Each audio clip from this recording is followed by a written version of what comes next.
Bon, Wagner marche sur Moscou. C'est à peu près ce qu'on comprend de ce qui est dit dans les médias et ce qui est globalement circulé par tous les organes. C'est un peu plus compliqué que ça. Prigojine est un très proche du président Poutine. C'est son cuisinier, comme beaucoup le disent.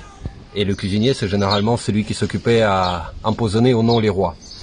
Et Prigojine, d'ailleurs, dans ses revendications, ce qu'il veut changer, c'est le commandement russe, militaire, à savoir Shoigu et Gerasimov.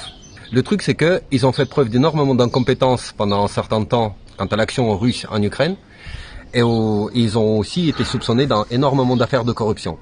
Le truc, c'est que Poutine, quand il a choisi Shoigu à ces postes-là de responsabilité, il les a choisis à cause de leur popularité. Et ça, c'est important à noter. Non pas en fonction de à quel point il pouvait leur faire confiance et tout ça, parce qu'il voulait faire un gouvernement d'union. Prigojine, de son côté, patron de Wagner, ne vise pas Poutine, absolument pas. Et il ne vise pas la Russie. Il n'est pas contre les intérêts de la Russie. Par contre, qu'est-ce qui se passe à la plus grande échelle? En parallèle, les Chinois ouvrent une base militaire où? À Cuba. Ce que, par exemple, pour les États-Unis, beaucoup plus important que ce qui se passe en Ukraine. Et donc il y a une espèce d'énorme mise en scène en Russie où les Wagner, ils avancent en essayant d'éviter un maximum de pertes et de morts. Il se passe au final pas grand-chose.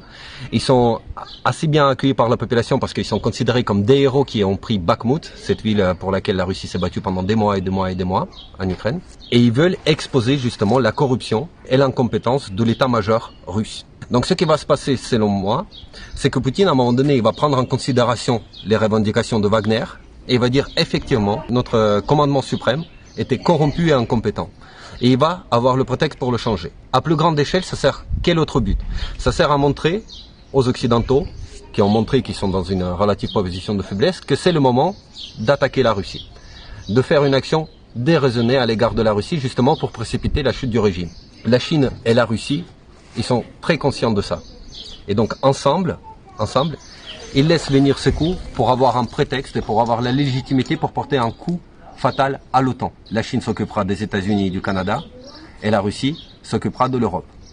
Ce n'est que mon opinion, mais je pense que c'est le cas.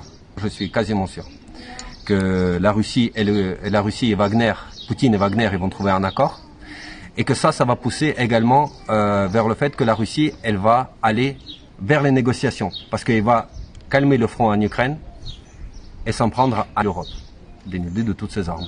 Voilà.